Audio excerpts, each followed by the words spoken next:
Certaines portes ne s'ouvrent jamais pour la plupart des gens, pas parce qu'elles sont fermées à clé, mais parce que personne ne leur a jamais dit qu'elles existaient.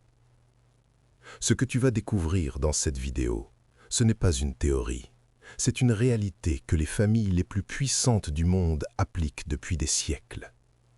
Et si tu restes jusqu'à la fin, tu comprendras pourquoi ton éducation t'a préparé à obéir, pas à dominer. Il y a quelque chose d'étrange dans la manière dont on t'a appris à penser l'argent. On t'a dit de travailler dur, d'économiser, de faire confiance au système. Mais personne ne t'a jamais parlé de l'autre système, celui qui fonctionne en silence, celui qui repose sur une chose que tu n'as jamais possédée, le savoir véritable.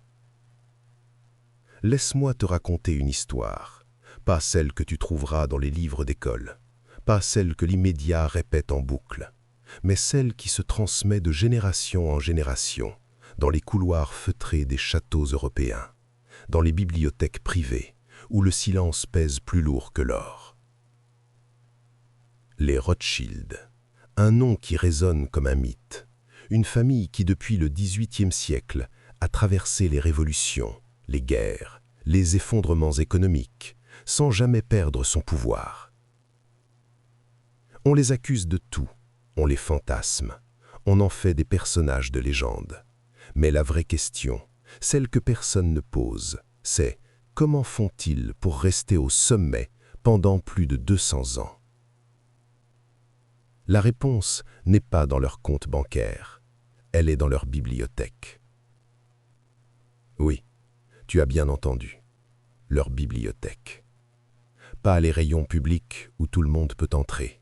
Non, les bibliothèques privées. Celles qui contiennent des manuscrits que tu ne verras jamais, des correspondances secrètes, des traités sur la psychologie du pouvoir, des analyses sur la manipulation des masses, des ouvrages sur la construction d'empires mentaux. Et ce savoir, ce n'est pas du divertissement, ce n'est pas de la culture générale, c'est une arme transmise uniquement à ceux qui sont jugés dignes de la porter.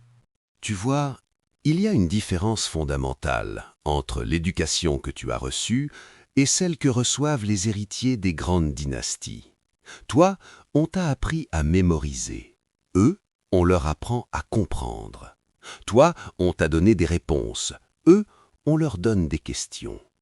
Toi, on t'a formé pour occuper une place. Eux, on les prépare à créer les places. Et tout commence par les livres qu'ils lisent. Pas ceux que tu trouves en librairie, pas ceux que les algorithmes te recommandent, mais ceux qui existent dans l'ombre. Ceux qui parlent de la nature humaine sans filtre, de la domination sans morale, de l'argent sans sentiment. Dans ces bibliothèques, il n'y a pas de best-seller, il y a des vérités nues. Des stratégies ancestrales, des secrets que les masses ne doivent jamais découvrir. Parce que celui qui contrôle le savoir contrôle tout le reste. Maintenant, pose-toi cette question. Pourquoi personne ne t'a jamais parlé de ça à l'école? Pourquoi est-ce qu'on t'a enseigné l'histoire des rois et des batailles, mais jamais l'histoire des banquiers et des bibliothèques? Pourquoi est-ce qu'on te montre les palaces et les yachts, mais jamais les manuscrits et les traités philosophiques qui ont permis de les acquérir? Parce que le système a besoin que tu restes là où tu es. Pas méchamment, pas consciemment, mais structurellement. Le système fonctionne parce que la majorité des gens pensent de la même manière. Et cette manière de penser, elle a été soigneusement construite par l'éducation, par les médias, par les distractions infinies. Pendant que tu regardes des séries, que tu scrolles sur les réseaux sociaux, que tu te perds dans des débats stériles, d'autres lisent. Ils lisent les textes originaux, ils étudient les stratégies qui ont façonné le monde, ils comprennent les mécanismes psychologiques qui font qu'une personne dit oui quand elle devrait dire non. Ils analysent les biais cognitifs qui transforment des masses en moutons. Et ce savoir, ils le gardent précieusement. Parce que s'il était accessible à tous, il n'aurait plus aucune valeur. Les Rothschild l'ont compris avant tout le monde. Dès XVIIIe siècle, Mayer Amschel Rothschild, le fondateur de la dynastie, a instauré une règle absolue au sein de sa famille. Le savoir se transmet uniquement de père en fils, jamais par écrit public, toujours dans l'intimité, toujours dans le secret. Il ne s'agissait pas seulement de protéger leur fortune, il s'agissait de protéger leur manière de penser, leur vision du monde, leur compréhension des forces invisibles qui régissent l'économie, la politique, la psychologie humaine. Et pour cela, ils ont constitué l'une des collections privées les plus impressionnantes de l'histoire. Des milliers de livres, des manuscrits rares, des éditions originales, des traités interdits, des ouvrages sur la Kabbale, la philosophie hermétique, l'alchimie financière, la psychologie des foules. Mais surtout, ils ont compris une chose que toi, on ne t'a jamais enseignée. Le vrai pouvoir ne vient pas de ce que tu possèdes, il vient de ce que tu sais, et de ce que les autres ne savent pas. Maintenant, réfléchis une seconde. Combien de livres as-tu lus cette année? Et surtout, quels livres? Des romans? Des développements personnels superficiels? Des biographies de célébrités? Ou des textes qui remettent en question tout ce que tu crois savoir sur le monde? Parce que la vérité, c'est que la majorité des gens lisent pour se divertir, pas pour se transformer. Ils lisent pour passer le temps, pas pour gagner du pouvoir. Les familles comme les Rothschild, elles, lisent pour dominer. Elles lisent pour anticiper. Elles lisent pour comprendre avant les autres. Et c'est pour ça qu'elles restent au sommet pendant des siècles, alors que d'autres fortunes s'effondrent en une génération. Prenons un exemple concret. En 1815, lors de la bataille de Waterloo, Nathan Rothschild a réalisé l'un des coups financiers les plus spectaculaires de l'histoire. Pas grâce à la chance, pas grâce à l'argent, mais grâce à l'information. Pendant que tout le monde attendait de savoir qui allait gagner entre Napoléon et Wellington, Nathan Rothschild, lui, le savait déjà. Il avait mis en place un réseau de messagers plus rapide que celui du gouvernement britannique. Il a reçu la nouvelle de la victoire de Wellington avant tout le monde. Et au lieu de crier « victoire », il a fait semblant de paniquer. Il a commencé à vendre ses actions britanniques. Les autres investisseurs, craignant qu'ils sachent quelque chose qu'ils ignoraient, ont paniqué à leur tour et ont vendu massivement. Les prix se sont effondrés. Et c'est là que Nathan Rothschild a frappé. Il a racheté tout ce qui se vendait à bas prix. Quand la nouvelle officielle de la victoire est tombée, les marchés ont explosé à la hausse et Nathan Rothschild a multiplié sa fortune par 10 en une journée. Ce n'était pas de la chance, c'était de la stratégie. Une stratégie qu'il avait apprise en étudiant la psychologie humaine. La panique, la peur, la cupidité, les biais cognitifs. Et ces connaissances, il ne les avait pas apprises dans une école de commerce. Il les avait acquises en lisant des textes anciens sur la manipulation, la rhétorique, la psychologie des foules. Des textes que toi, tu n'as jamais vus, parce qu'ils ne sont pas disponibles, parce qu'ils sont enfermés dans des bibliothèques privées. Maintenant, tu te demandes peut-être, est-ce que ces bibliothèques existent vraiment? Est-ce qu'il y a vraiment des livres interdits, des savoirs cachés, des manuscrits qui ne sont jamais montrés au public? La réponse est oui. Et ce n'est pas un secret, c'est juste que personne n'en parle, parce que ceux qui y ont accès n'ont aucun intérêt à ce que tu le saches, et ceux qui n'y ont pas accès ne savent même pas qu'elles existent. Les grandes familles européennes possèdent des collections privées qui rivalisent avec les plus grandes bibliothèques nationales. Sauf que, contrairement aux bibliothèques publiques, celles-ci ne sont ouvertes qu'à un cercle restreint. Familles, conseillers, héritiers, parfois quelques chercheurs triés sur le volet, sous surveillance stricte. Et ce qu'on trouve dans ces bibliothèques, ce ne sont pas des livres de divertissement, ce sont des manuels de pouvoir, des traités sur la domination, des analyses sur la manière dont les empires se construisent et s'effondrent, des études sur la psychologie humaine poussées à l'extrême. Il y a des manuscrits sur la manipulation des émotions collectives, sur la création de crises artificielles, sur la gestion des guerres économiques, sur la manière de transformer une idée en mouvement de masse. Et ces connaissances, elles ne sont pas enseignées à l'université, elles ne sont pas dans les programmes scolaires, elles ne sont même pas dans les bibliothèques publiques, parce qu'elles sont trop dangereuses, trop puissantes, trop efficace. Alors, pourquoi est-ce que je te raconte tout ça? Pourquoi est-ce que je prends le risque de te révéler quelque chose que la plupart des gens ne découvriront jamais? Parce que je veux que tu comprennes une chose. Le monde dans lequel tu vis n'est pas celui que tu crois. Ce n'est pas un monde où le travail acharné suffit. Ce n'est pas un monde où l'honnêteté est récompensée. Ce n'est pas un monde où tout le monde a les mêmes chances. C'est un monde où ceux qui savent dominent ceux qui ne savent pas. Et tant que tu ne sauras pas, tu seras dominé. Maintenant, laisse-moi te parler d'un concept que tu ne verras jamais dans un livre de développement personnel classique. Un concept que les élites appliquent depuis des siècles, mais dont elles ne parlent jamais publiquement. Ce concept, c'est celui de l'asymétrie informationnelle. L'asymétrie informationnelle, c'est l'idée que dans toute transaction, dans toute relation de pouvoir, celui qui possède l'information domine celui qui ne la possède pas. C'est pour ça qu'un médecin peut te vendre un traitement dont tu n'as pas besoin. C'est pour ça qu'un banquier peut te faire signer un prêt désavantageux. C'est pour ça qu'un gouvernement peut te convaincre de renoncer à tes libertés. Et ce principe, les Rothschild l'ont élevé au rang d'art. Leur fortune ne repose pas sur le pétrole, pas sur l'immobilier, pas sur la technologie, elle repose sur l'information, sur leur capacité à savoir avant les autres, à comprendre avant les autres, à agir avant les autres. Et cette capacité, elle vient d'une chose, leur éducation. Une éducation qui ne ressemble à rien à celle que tu as reçue, pas de devoirs inutiles, pas de matières imposées, pas de notations standardisées. À la place, on leur apprend à penser, on leur apprend à questionner, on leur apprend à analyser, on leur donne accès aux textes originaux, aux correspondances historiques, aux traités philosophiques, aux analyses stratégiques.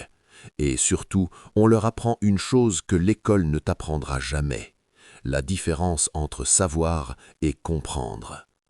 Toi, on t'a appris à savoir, à mémoriser des dates, des formules, des définitions. Mais on ne t'a jamais appris à comprendre, à relier les choses entre elles, à voir les patterns, à anticiper les conséquences. Parce que celui qui comprend n'a plus besoin qu'on lui dise quoi faire. Il voit par lui-même, il décide par lui-même, il agit par lui-même. Et c'est exactement ce que le système ne veut pas. Le système a besoin d'exécutants, pas de penseurs. Il a besoin de gens qui appliquent, pas de gens qui remettent en question. Et c'est pour ça que ton éducation a été conçue pour te formater, pas pour te libérer. Maintenant, peut-être que tu te dis, tout ça est bien beau, mais qu'est-ce que je peux faire avec cette information? Je n'ai pas accès à ces bibliothèques secrètes, je ne fais pas partie de ces familles, je ne possède pas ces manuscrits rares. C'est vrai. Mais tu as quelque chose qu'ils n'avaient pas à leur époque. Tu as Internet. Et Internet, c'est la plus grande bibliothèque jamais créée. Sauf que la plupart des gens l'utilisent pour regarder des vidéos de chats, scroller sans fin et perdre leur temps dans des débats stériles. Pendant ce temps, une minorité utilise Internet pour accéder à des connaissances que leurs grands-parents n'auraient jamais pu obtenir. Des textes anciens numérisés, des cours de grandes universités disponibles gratuitement, des analyses pointues, des recherches universitaires, des ouvrages de philosophie, de psychologie, de stratégie. Tout est là, à portée de clic. Mais tu ne le vois pas, parce que l'algorithme ne te le montre pas, parce que l'algorithme est conçu pour te garder dans ta zone de confort, pour te montrer ce que tu aimes déjà, pour te renfermer dans ta bulle. Les Rothschild n'ont pas besoin d'algorithme. Ils savent déjà ce qu'ils doivent chercher. Ils ont été formés pour ça. Ils ont une carte mentale du savoir. Ils savent quels textes lire, quels auteurs étudier, quelles idées approfondir. Toi, tu navigues à l'aveugle. Mais ça peut changer. Si tu décides de changer, si tu décides de prendre ta propre éducation en main, si tu décides de lire ce que tu n'es pas censé lire, si tu décides de penser ce que tu n'es pas censé penser. Parce que le vrai pouvoir, ce n'est pas l'argent. C'est la capacité à penser par toi-même, de voir ce que les autres ne voient pas, de comprendre ce que les autres ne comprennent pas. Et ça, personne ne peut te l'enlever. Laisse-moi te donner un exemple concret. Imagine deux personnes, même âge, même origine sociale, même niveau d'études, même salaire de départ. 10 ans plus tard, l'une est millionnaire, l'autre est endettée. Qu'est-ce qui a fait la différence? Pas le travail. Les deux ont travaillé dur. Pas la chance. Les deux ont eu des opportunités. Pas l'intelligence. Les deux sont intelligentes.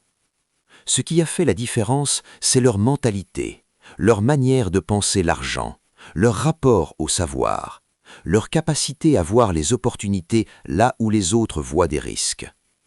Et cette mentalité, elle ne vient pas de nulle part. Elle vient de ce qu'ils ont lu, de ce qu'ils ont étudié, de ce qu'ils ont compris. Celui qui est devenu millionnaire a lu des livres sur l'investissement, sur la psychologie de la richesse, sur les stratégies fiscales, sur la création d'actifs, sur la gestion du risque. L'autre a lu des romans, des actualités, des posts sur les réseaux sociaux. Même temps, même 24 heures par jour. Résultat radicalement différent. Parce que ce que tu mets dans ta tête détermine ce qui sort de ta vie. Les Rothschild l'ont compris il y a 2 siècles, et c'est pour ça qu'ils contrôlent encore aujourd'hui une partie significative de l'économie mondiale. Pas par magie, pas par complot, mais par savoir. Maintenant, je veux que tu te poses une question, une vraie question. Une question à laquelle tu ne peux pas répondre par oui ou par non. Qu'est-ce qui t'empêche de devenir celui que tu veux être? Ne réponds pas tout de suite. Réfléchis vraiment. Est-ce que c'est le manque d'argent ou est-ce que c'est le manque de savoir pour créer de l'argent? Est-ce que c'est le manque de temps ou est-ce que c'est la manière dont tu utilises ton temps? Est-ce que c'est le système ou est-ce que c'est la manière dont tu navigues dans le système? Parce que la vérité, c'est que le système ne changera pas. Les élites ne vont pas soudainement décider de partager leurs secrets. Les bibliothèques privées ne vont pas s'ouvrir au public. Mais toi, tu peux changer.